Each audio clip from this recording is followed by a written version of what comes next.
मोठी आहे ती केदारनाथ, हे त्यांचे भाऊ आहेत, गावात जातं आणि हे पूर्ण लाकडाने बनवलं, लाकडी अश्व आहे.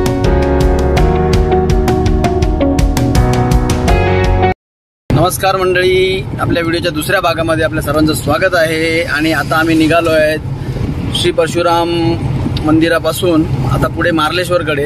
तर मार्लेश्वरच्या आधी एक डेरवण म्हणून एक ठिकाण आहे, ते करायचं आणि पुढे आपण मार्लेश्वरला जायचं. चला तर करूया प्रवासाला सुरुवात. व्हिडिओला लाईक शेअर कमेंट करा, चॅनलला सबस्क्राईब करा.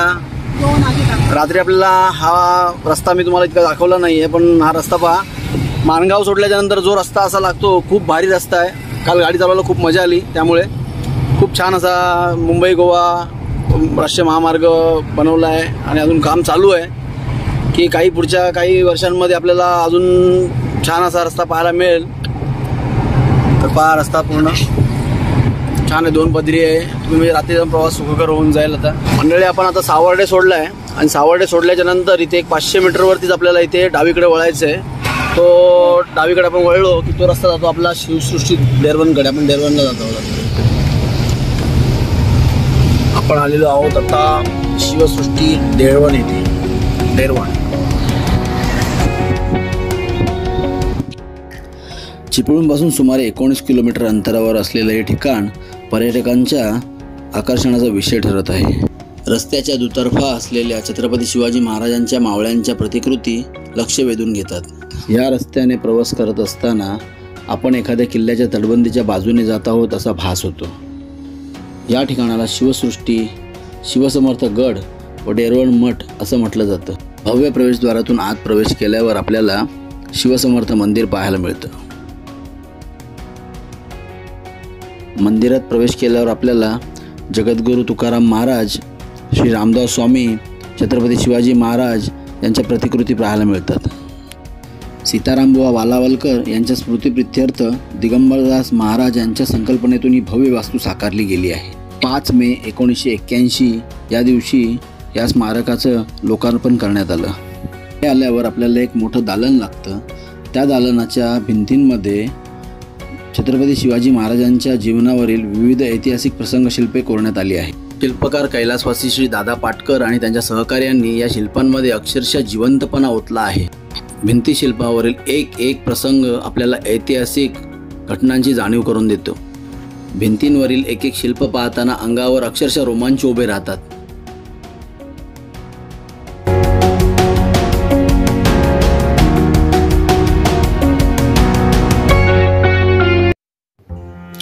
इथून पुढे गेल्यावर आपल्याला गोशाळा पाहायला मिळते आणि गोशाळेमध्ये छान असं नवजात गाईचं वासरू पाहायला मिळालं. गोशाळेच्या पुढच्या भागामध्ये आपल्याला भव्य असं समाधी मंदिर व श्री स्वामी समर्थांचं मठ पाहायला मिळतो.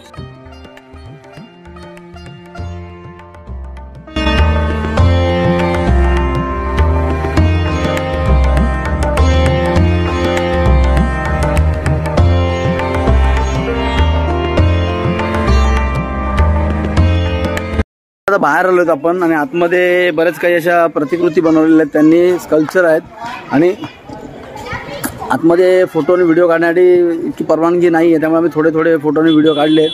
पण इथे रस्त्याच्या दुतर्फा आपण पाहू शकता, सगळीकडे आपल्याला पूर्ण असे त्यांचे सैन्य, मावळे आणि घोड्यांवरती बसलेले किंवा वेगवेगळ्या त्यांच्या आयुधांसोबत असलेले मावळे आपल्याला इथे पाहायला मिळत आहेत. तर ही छोटी शिवसृष्टीची एक झलक होती.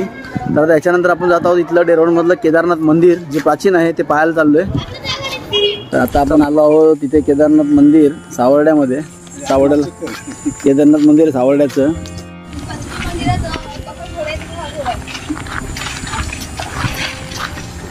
घोडा आहे, रथ आहे का? रथाचा घोडा आहे.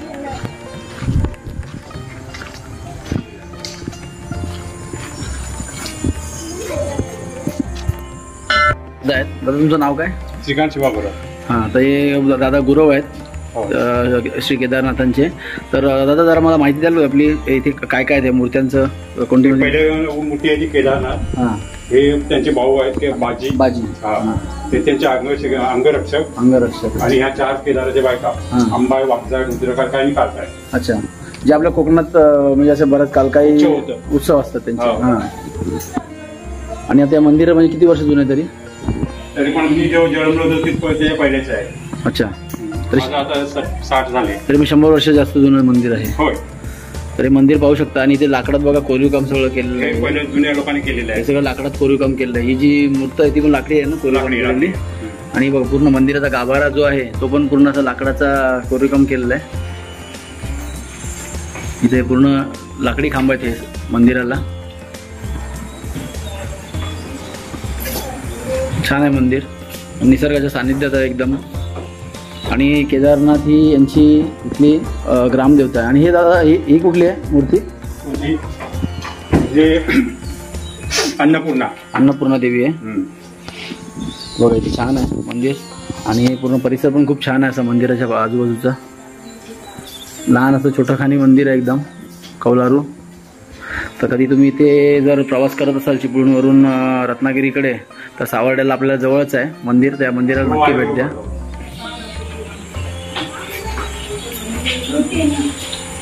प्रांगणात बघा तुम्हाला इथे 1 2 3 4 5 4 तिकडे मागे काय ना, हे इथे 3 आहेत. 1 2 3 आणि हे 2 आहेत.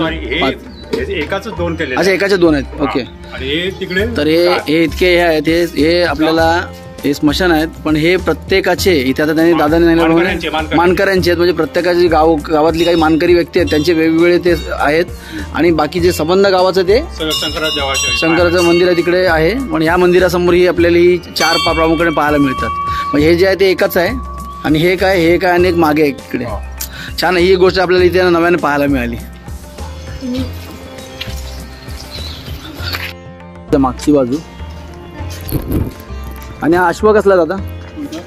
हे केदारनाथचं वाहन आहे. मग ते काय पालखीला निगडीच्या झाडाचं आहे. हे आता कुठे काठी नाही मिळत. पूर्वीच्या लोकांनी बनवलेले आहे. पण ते आता कुठे पालखी विलखीला असं काय फिरत जातं? पालखी संघात गावात जातं. तो हे अश्व आहे.